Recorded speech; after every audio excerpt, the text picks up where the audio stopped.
कि तिरुपति मंदिर के लड्डुओं में जानवरों की चर्बी और मछली का। राम जी कह गए सिया से एक दिन ऐसा कलयुग आएगा कि तिरुपति बाला के मंदिर में गाय और सुअर का चर्बी बना हुआ प्रसाद चढ़ाया जाएगा, लेकिन इस देश के निर्जीव देवता अपने हिंदू धर्म के श्रद्धालुओं को बचा नहीं पाएगा।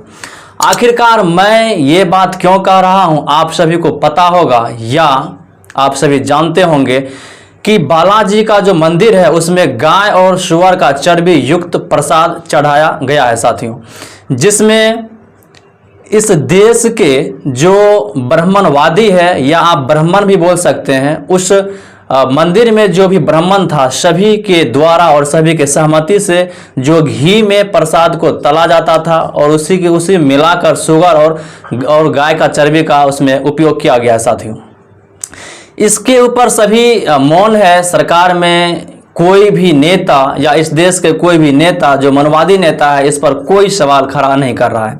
आखिरकार इस देश में हिंदू धर्म के साथ क्या हो रहा है? जो हिंदू धर्म के रखवाले हैं उसे तो ये होना चाहिए कि उनका जो भी श्रद्धालु है या जो अपने आप को हिंदू बोलते हैं, हिंदुत्व का जो झंडा लेकर दौड़ पड़ते हैं, आखिर उसको तो ये बात समझ में आनी चाहिए कि यदि मंदिर में भगवान होता तो जो पुजारियों के द्वारा यह काम बहुत दिनों से चला हुआ आ रहा था तो उस मंदिर के भगवान भी उस पुजारी के साथ कुछ अनहोनी घटना जरूर करवा देता। और सबसे बड़ी दिलचस्पी बात यह है कि जब राम मंदिर में प्राण प्रतिष्ठा हो रहा था तो राम मंदिर में प्राण प्रतिष्ठा स्थापित करने के वक्त जो प्रसाद लाया गया था वह भी बालाजी के मंदिर से ही वहां के श्रद्धालुओं के द्वारा खरीद कर लाया गया था। तो उसमें भी गाय की चर्बी और सुअर की जो चर्बी था उसमें, और बताइए जो व्यक्ति मांसाहारी है, यहाँ तक कि सुअर का चर्बी गाय का चर्बी के साथ साथ उसमें मछली का तेल भी मिलाया गया है, तीनों को मिलाकर जो है वह प्रसाद तैयार किया जाता है और वहाँ के श्रद्धालुओं को खिलाया जाता है। और जो अपने आप को सनातन धर्म हिंदू धर्म के रखवाले बोलते हैं, जो बोलते हैं हम हिंदू धर्म को मानते हैं, हमारी आस्था है, तो आखिरकार उसकी आस्थाओं के साथ हिंदू ही खिलवाड़ क्यों करता है? यदि उसके जगह पर कोई मुस्लिम रहता, तो फिर आप देखते किस प्रकार से इस देश के मनवादी नेता इस खबर को सारी गोदी मीडियाओं पर किस प्रकार से फैलाता और उसे चलवाता। लेकिन दुर्भाग्य की बात यह है कि यह सारा कार्य करने वाला ब्राह्मण है, क्योंकि ब्राह्मण को पता है यह देवी देवता नहीं होता है। इस देश में जो भी मूल्यवासी है, ओबीसी SC ST है, सभी ब्राह्मण मिलकर उसे गुलाम बनाने का काम किया है और उसके सर के ऊपर चढ़कर हमेशा तांडव करने का काम किया है। आखिरकार उस मिलाए गए प्रसाद में क्या क्या सब है, व्याख्या हम लोग करते हैं। तिरुपति प्रसाद में सैंपल में रिपोर्ट क्या क्या मिला है, वहाँ जो जब इस बात का पता चला तो उसको जो है सैंपल के लिए लेब लेकर गया और उसमें क्या क्या खुलासा हुई है।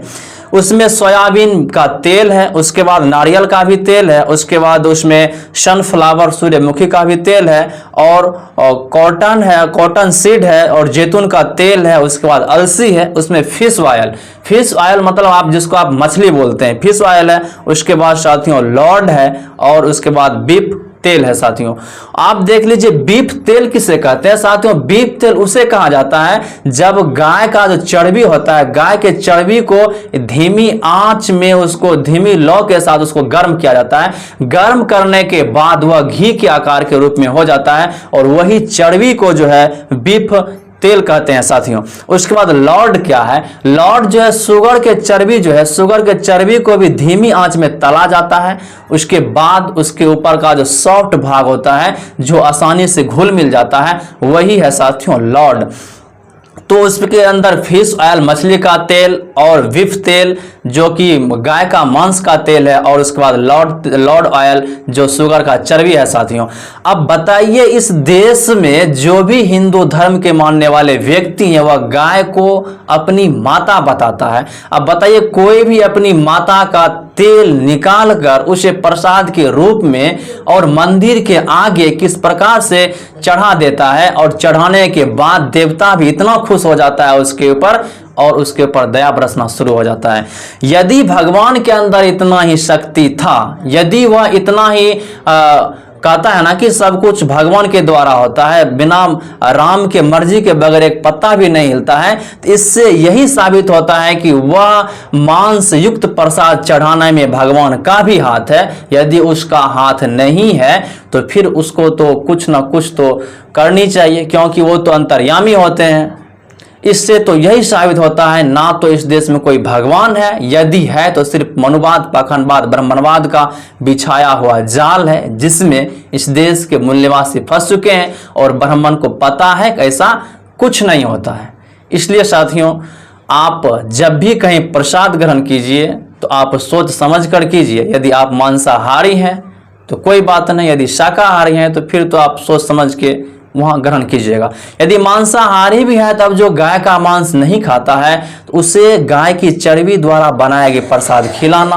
तो बहुत तो सुअर का भी मांस नहीं खाता है तो सुअर की चर्बी के द्वारा बनाया गया प्रसाद, फिर यह भी तो एक प्रकार से किसी व्यक्ति के साथ जो है साथियों उसका जो धर्म भ्रष्ट करना है।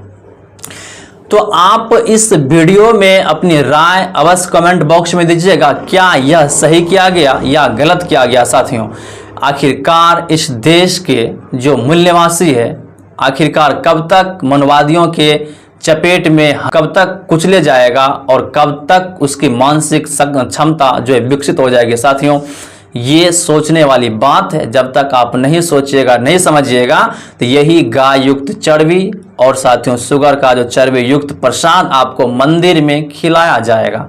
तो मिलते हैं फिर नेक्स्ट वीडियो में। जय भीम, जय संविधान, नमो बुद्धाय, जय हिंद, जय मूल्यवासी।